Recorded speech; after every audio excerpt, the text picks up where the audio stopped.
नमस्कार। आकाशवाणी जयपुर अजमेर से प्रस्तुत हैं प्रादेशिक समाचार।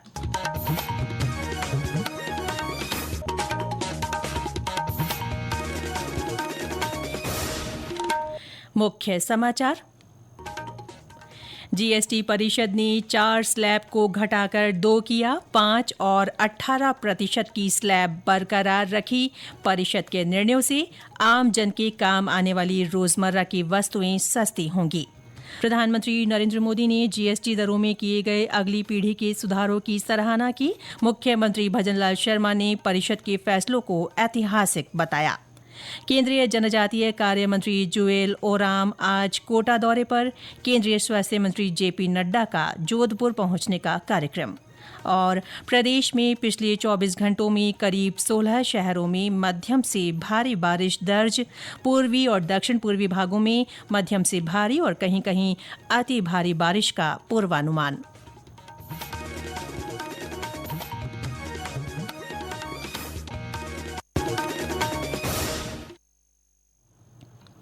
समाचारों के साथ मैं ऋतिका गुप्ता। और अब समाचार विस्तार से। जीएसटी परिषद ने आम आदमी और मध्यम वर्ग के उपयोग की वस्तुओं पर वस्तु और सेवा कर जीएसटी 18 तथा 12% से घटाकर 5% कर दिया है।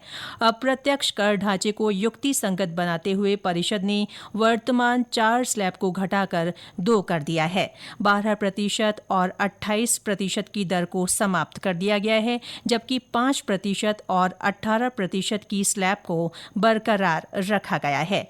केंद्रीय वित्त मंत्री निर्मला सीतारमण ने कल नई दिल्ली में मीडिया को जानकारी देते हुए बताया कि परिषद ने व्यक्तिगत जीवन बीमा पॉलिसियों, फैमिली फ्लोटर और वरिष्ठ नागरिकों सहित व्यक्तिगत स्वास्थ्य बीमा पॉलिसियों पर जीएसटी से छूट को मंजूरी दे दी है। ये सभी बदलाव इस महीने की 22 तारीख यानी नवरात्र के पहले दिन से लागू होंगे। परिषद ने 33 जीवन रक्षक दवाओं और औषधियों पर जीएसटी 12% से घटाकर 0 और कैंसर और अन्य गंभीर तथा दुर्लभ बीमारियों के इलाज में इस्तेमाल होने वाली 3 जीवन रक्षक दवाओं पर 5% से घटाकर 0 कर दी है। अन्य सभी दवाओं और औषधियों पर जीएसटी 12% से घटाकर 5% किया गया है। परिषद द्वारा लिए गए फैसलों से आम जन के काम में आने वाली रोजमर्रा की वस्तुएं सस्ती हो जाएंगी। ब्यौरा समाचार कक्ष से। Hair oil, shampoo, toothbrush, toothpaste, toilet soap, साबुन की टिकिया, साइकिल, टेबलवेयर, किचनवेयर और अन्य घरेलू सामान पर अब केवल 5% जीएसटी लगेगा। दूध, छेना और सभी भारतीय ब्रेड पर जीएसटी दर अब समाप्त कर दी गई है। नमकीन, bhujia, sauce, pasta, instant noodles, chocolate, coffee, संरक्षित मांस, कॉर्नफ्लेक्स, मक्खन और घी जैसे खाद्य भी सस्ते हो जाएंगे। वित्त मंत्री ने बताया कि एसी, 32 इंच से बड़ी टीवी, डिश वॉशिंग मशीन, छोटी कारें और मोटरसाइकिल जैसी वस्तुओं पर जीएसटी दर 28% से घटाकर 18% कर दी गई है। सभी कृषि उपकरणों पर जीएसटी 12% से घटाकर 5% कर दिया गया है। इससे किसानों और श्रम प्रधान उद्योगों को फायदा होगा। वित्त मंत्री ने कहा कि प्रधानमंत्री नरेंद्र मोदी ने अगली पीढ़ी के कर सुधारों की दिशा तय की और यह सुनिश्चित किया कि लोगों को जल्द से जल्द लाभ मिले। समाचार कक्ष से ज्योति पारीक। गौरतलब है कि वित्त मंत्री की अध्यक्षता में जीएसटी परिषद की 56वीं बैठक कल नई दिल्ली में हुई। परिषद ने देश में अगली पीढ़ी की वस्तु और सेवा कर सुधारों, कर दरों को युक्तिसंगत बनाने और अनुपालन को सरल बनाने पर विचार विमर्श किया। बैठक में राजस्थान से उद्योग राज्य मंत्री के विश्नोई शामिल हुए। प्रधानमंत्री नरेंद्र मोदी ने जीएसटी दरों में किए गए अगली पीढ़ी के सुधारों की सराहना की है। एक सोशल मीडिया पोस्ट में श्री मोदी ने कहा कि इसमें आम आदमी, किसानों, एमएसएमई, मध्यम वर्ग, महिलाओं और युवाओं को लाभ होगा। उन्होंने कहा कि ये सुधार सभी के लिए, खासकर छोटे व्यापारियों, व्यवसायों और व्यापार करने में आसानी सुनिश्चित करेंगे। मुख्यमंत्री भजनलाल शर्मा ने 12% और 28% की जीएसटी स्लैब समाप्त करने के इस निर्णय को ऐतिहासिक ऐतिहासिक बताते हुए कहा कि ये निर्णय व्यवस्था को और सरल और पारदर्शी बनाएंगे।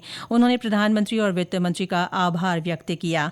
प्रदेश में जीएसटी परिषद द्वारा लिए गए निर्णयों की विभिन्न क्षेत्रों के लोगों की ओर से सराहना की जा रही है। भीलवाड़ा वस्त्र उद्यमी संगठन ने कहा है कि जीएसटी दरों में कटौती से उद्योगपतियों को राहत मिलेगी। उधर सवाईमाधोपुर के गिरधर शर्मा ने खुशी जताते हुए केंद्र सरकार का आभार व्यक्त किया। गवर्नमेंट का जो ये घोषणा है वो काबिल तारीफ है। इससे हर सेक्टर में बूम आएगा, विशेषकर स्वास्थ्य वगैरह की दवाइयाँ, कैंसर की दवाइयाँ सस्ती होगी। इससे जो बुजुर्ग मरीज है उनको लाभ मिलेगा और अपनी इकोनॉमी में भी बूम आने की पूरी संभावना है। जो उन्होंने 15 अगस्त पे ये घोषणाएं की थी उनको अमल में ला करके आम पब्लिक का विश्वास जीता है और हम इसके लिए माननीय वित्त मंत्री जी और माननीय प्रधानमंत्री जी को धन्यवाद व्यक्त करते हैं। राज्य विधानसभा में आज राजस्थान माल और सेवा कर द्वितीय संशोधन विधेयक 2025 और कारखाना राजस्थान संशोधन विधेयक 2025 पर चर्चा की जाएगी। मुख्यमंत्री भजनलाल शर्मा इनका प्रस्ताव रखेंगे। चर्चा के बाद विधेयक पारित किए जाएंगे। इनके अलावा सदन में वित्त विभाग, आबकारी विभाग, परिवहन और सड़क सुरक्षा विभाग, पंचायती राज विभाग और ऊर्जा विभाग की अधिसूचनाएं रखी जाएंगी। उप मुख्यमंत्री दिया कुमारी वार्षिक प्रतिवेदन और लेखे प्रस्तुत करेंगी। ये समाचार आकाशवाणी जयपुर अजमेर से प्रसारित किए जा रहे हैं। केंद्रीय जनजातीय कार्य मंत्री जुएल ओराम का आज कोटा पहुंचने का कार्यक्रम है। श्री ओराम आदिवासी जनजातीय गौरव सम्मेलन में भाग लेंगे। हमारे संवाददाता ने बताया कि वे कई कार्यक्रमों में शामिल होंगे। वे यहाँ लोकसभा स्पीकर श्री ओम बिरला के साथ विभिन्न कार्यक्रमों में भाग लेंगे। वे स्वतंत्रता सेनानी एवं आदिवासी नेता भैरवलाल कालाबादल की प्रतिमा पर माल्यार्पण करेंगे। एलन के सत्यार्थ मीटिंग हॉल जवाहर नगर में आयोजित आदिवासी जनजाति गौरव सम्मेलन में भी हिस्सा लेंगे। आशीष मेहता, आकाशवाणी समाचार, कोटा। उधर केंद्रीय स्वास्थ्य और परिवार कल्याण मंत्री जेपी नड्डा आज जोधपुर पहुंचेंगे। वे आदर्श विद्या मंदिर में स्थानीय कार्यक्रम में भाग लेंगे। श्री नड्डा कल भी विभिन्न कार्यक्रमों में शामिल होंगे। वहीं केंद्रीय संस्कृति और पर्यटन मंत्री गजेंद्र सिंह शेखावत ने कल भरतपुर जिले का दौरा किया। इस अवसर पर उन्होंने सर्किट हाउस में मीडिया से बातचीत में बताया कि जिले में पर्यटन को बढ़ावा देने के लिए सरकार प्रयासरत है। बयाना किले के संरक्षण के लिए कार्य योजना बनाने के अधिकारियों को निर्देश दिए गए हैं। वहीं डीग जिले में जल महलों के संरक्षण के लिए डीपीआर भी तैयार कराई जा रही है। प्रदेश में 15 सितंबर से शुरू होने वाले शहर चलो अभियान के प्री कैंप आज से लगाए जा रहे हैं। इस दौरान 13 सितंबर तक अधिकारी शहरी निकायों के वार्ड पार्षदों से चर्चा कर समस्याओं का चिन्हीकरण करेंगे ताकि लोगों को मुख्य कैंप के दौरान सुगम और जल्द राहत मिल सके। यह अभियान 2 अक्टूबर तक चलाया जाएगा। प्रदेश में बारिश का दौर लगातार बना हुआ है। कल राजधानी जयपुर सहित करीब 16 शहरों में मध्यम से भारी बारिश हुई। जयपुर के गलता तीर्थ के पिछले हिस्से में पानी के बहाव में कई श्रद्धालु फंस गए। इन्हें रेस्क्यू टीम ने बचाया। दौसा में तेज बारिश से वाहन चालकों को परेशानी का सामना करना पड़ा। पाली में बांधों और नदी नालों के उफान पर होने से प्रशासन ने रोहट से जालौर मार्ग को बंद करवाया तथा राहगीरों के लिए वैकल्पिक व्यवस्था की।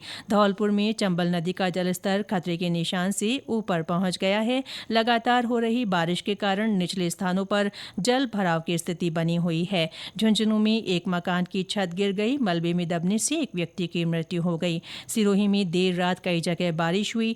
चूरू और जालौर में रुक रुक कर बारिश का दौर जारी है। डूंगरपुर में आज सुबह से बरसात हो रही है। भीलवाड़ा में लगातार हो रही बारिश से किसानों की फसलों को नुकसान पहुंचने का अंदेशा है। मौसम विज्ञान केंद्र जयपुर के निदेशक राधेश्याम शर्मा ने बताया कि 3-4 दिन पूर्वी और दक्षिण पूर्वी भागों के कोटा, उदयपुर, भरतपुर, अजमेर और जयपुर संभाग के कुछ भागों में मध्यम से भारी और कहीं-कहीं अति भारी बारिश होने की संभावना है। जोधपुर और बीकानेर संभाग के कुछ भागों में कल से बारिश की गतिविधियों में बढ़ोतरी होने और जोधपुर संभाग में कल से 7 सितंबर के दौरान कहीं-कहीं भारी और अति भारी बारिश का पूर्वानुमान है। और अंत में मुख्य समाचार एक बार फिर। जीएसटी परिषद ने 4 स्लैब को घटाकर 2 किया, 5 और 18% की स्लैब बरकरार रखी। परिषद के निर्णयों से आमजन के काम आने वाली रोजमर्रा की वस्तुएं सस्ती होंगी। प्रधानमंत्री नरेंद्र मोदी ने जीएसटी दरों में किए गए अगली पीढ़ी के सुधारों की सराहना की। मुख्यमंत्री भजनलाल शर्मा ने परिषद के फैसलों को ऐतिहासिक बताया। केंद्रीय जनजातीय कार्य मंत्री जुएल ओराम आज कोटा दौरे पर। केंद्रीय स्वास्थ्य मंत्री जेपी नड्डा का जोधपुर पहुंचने का कार्यक्रम। और प्रदेश में पिछले 24 घंटों में करीब 16 शहरों में मध्यम से भारी बारिश दर्ज। पूर्वी और दक्षिण पूर्वी भागों में मध्यम से भारी और कहीं कहीं अति भारी बारिश का पूर्वानुमान। इसके साथ ही प्रादेशिक समाचार बुलेटिन समाप्त हुआ। हमारा अगला बुलेटिन दोपहर 1 बजे प्रसारित होगा। नमस्कार।